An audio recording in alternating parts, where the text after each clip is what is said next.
Dear viewers, welcome to my channel Shri ji coaching classes. आज हम आपको अकाउंट का ट्रायल बैलेंस लेजर तक हमने आपको बता चुके हैं। अब इसके बाद हमारा ट्रायल बैलेंस है।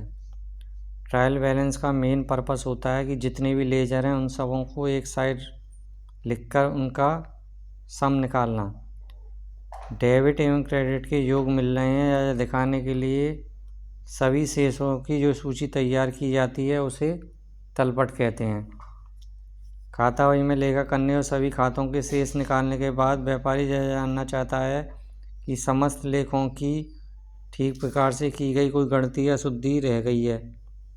अतः वह एक विवरण तैयार करता है जिसमें सभी खातों के ऋणी या धनी शेष लिखे जाते हैं। सभी ऋणी शेष ऋणी खाने में तथा सभी धनी शेष धनी खाने में लिखकर दोनों खानों का योग ज्ञात किया जाता है।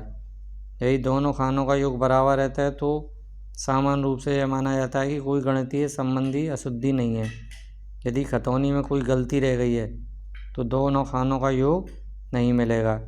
इस प्रकार खातों की शुद्धता की जांच करने के लिए बनाई गई परीक्षा सूची या विवरण को तलपट कहते हैं।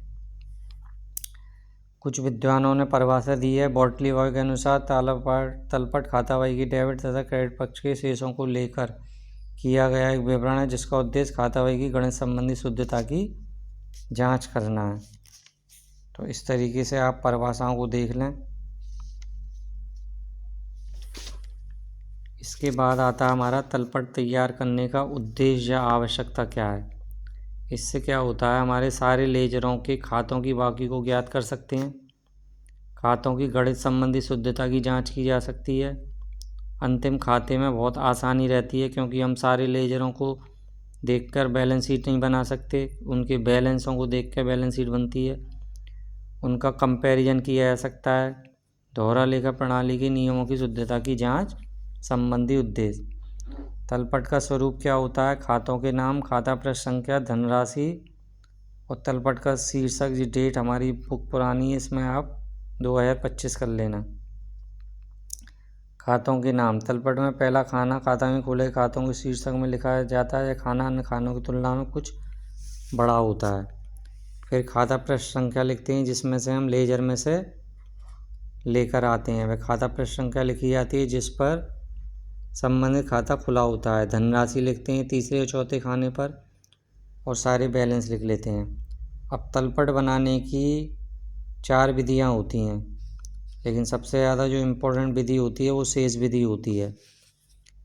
पहली विधि टोटल मेथड योग विधि, दूसरी बैलेंस, तीसरी टोटल एंड बैलेंस और चौथी होती है हमारी omitting the account having equal total. तो सबसे पहले हम आपको बता देते हैं टोटल मेथड। तो इस विधि में हमें कुछ नहीं करना होता है। जितने भी हमारे जैसे मान लो कैश अकाउंट है तो कैश के अकाउंट के डेबिट और क्रेडिट के बैलेंस का जो भी सम है वो लिख लेंगे।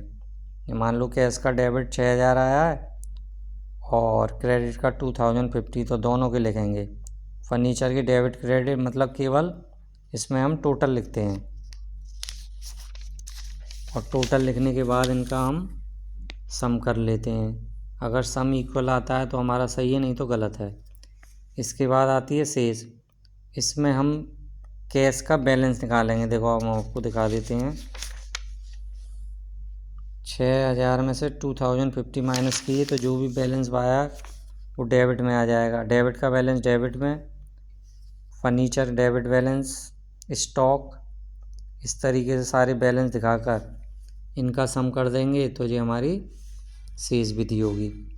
अब क्या करेंगे, टोटल, योग विधि और बैलेंस दोनों को एक ही में लिख देंगे तो ये हमारा तीसरा मेथड हो जाएगा। इसके बाद आता है हमारा तलपट न मिलने पर अशुद्धियों का पता लगाने के उपाय। सबसे पहले तलपट का योग सावधानीपूर्वक दोबारा कर लेना चाहिए। इस तरह योग ना मिले तो अंतर की राशि ज्ञात करके देखनी चाहिए। अंतर को रकम को आधा करके या देखना चाहिए। अंतर की आधी रकम गलती से किसी दूसरे में तो नहीं चली गई। प्राइम लेखों की दोबारा जांच करनी चाहिए। सहायक पुस्तकों की जांच करनी चाहिए। सारी गलतियां पता करने पर भी अगर कोई गलती नहीं मिलती है तो इसे हम एक अकाउंट में डाल देते हैं जिसका नाम होता है सस्पेंस अकाउंट। तो आगे अगर हमें कोई गलती मिलती है तो वो इस अकाउंट से हम चार्ज कर लेते हैं। तलपट का ना मिलना अथवा किन अशुद्धियों के रहने पर तलपट नहीं मिलता अथवा तलपट प्रभाव डालने वाली अशुद्धियाँ। कुछ अशुद्धियाँ ऐसी होती हैं जिससे हमारा तलपट मिल जाता है, तो वो कौन कौन सी होती हैं देखिए। एक, खाते में खतौनी छूट जाने की अशुद्धि।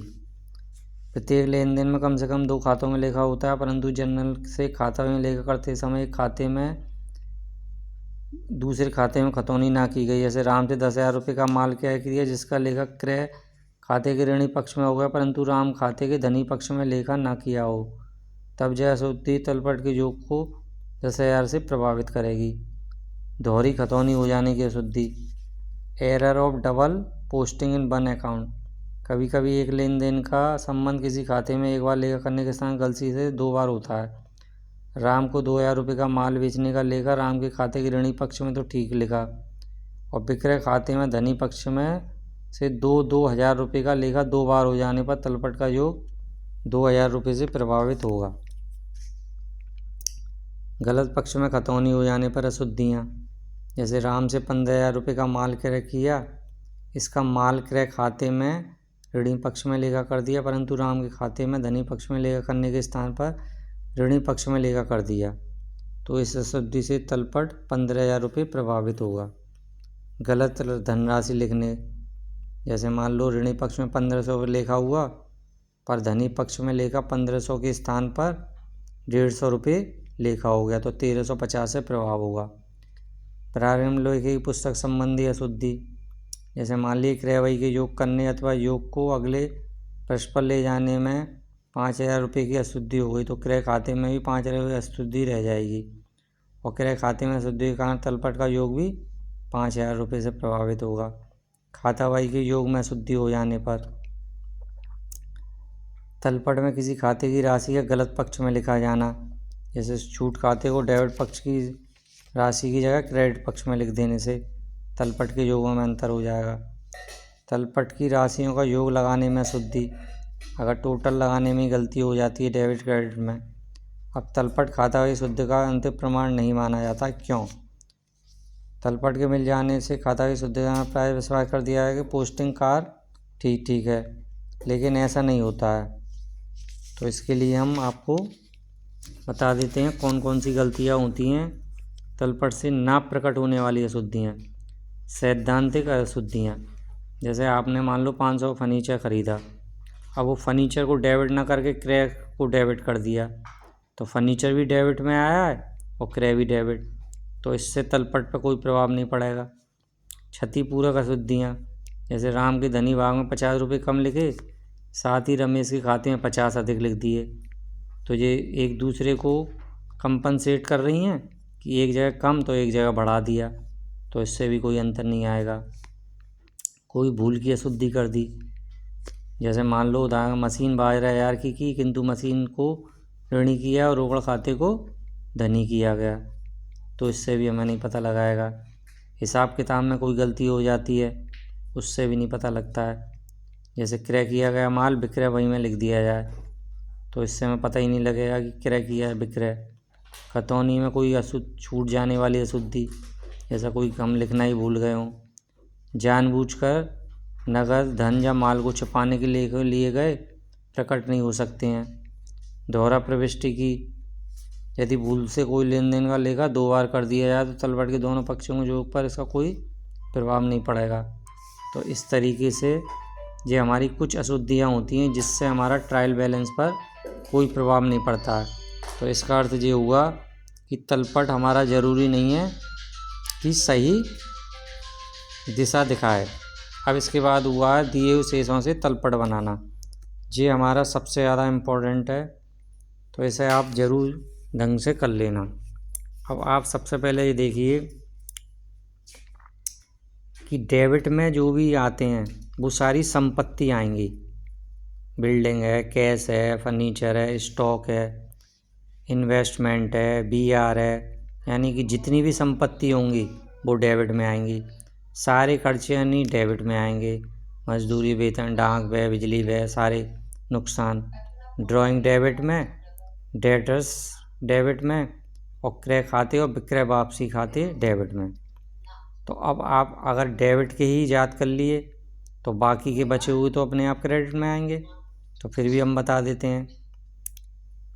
समस्त दायित्व, जब असेट इसमें आएंगी तो दायित्व क्रेडिट में आएंगी। सारे लाभ, लेनदारों के खाते, विक्रय और क्रय वापसी और रिजर्व, ये सारे हमारे क्रेडिट में आएंगे। तो इसका हम एक क्वेश्चन आपको दिखा देते हैं।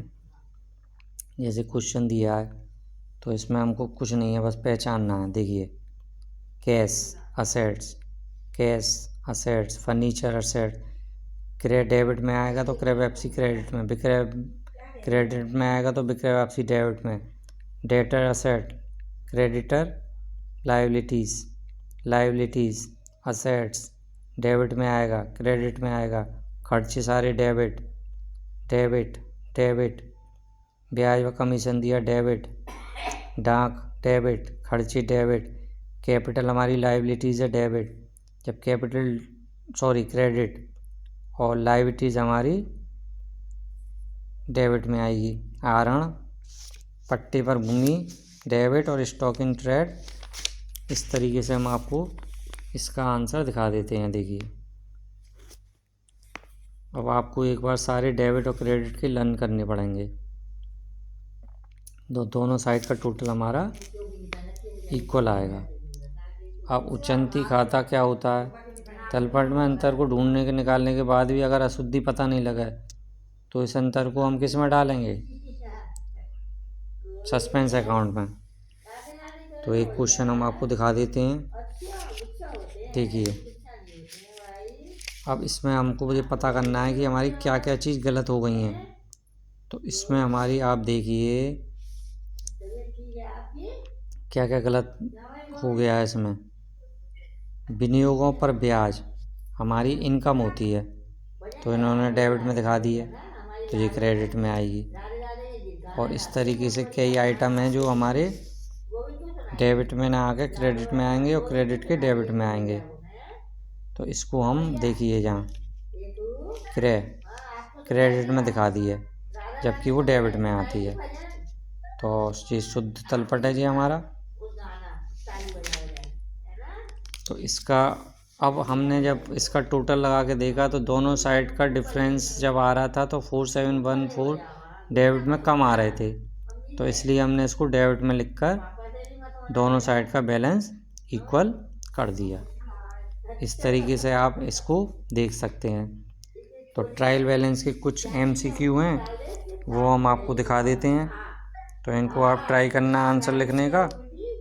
इसके आंसर हम आपको अभी दिखा देते हैं पीछे।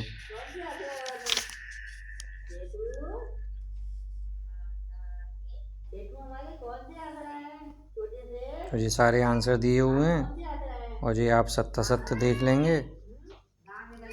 इस तरीके से आपका ये ट्रायल बैलेंस ख़त्म होता है। Thank you very much.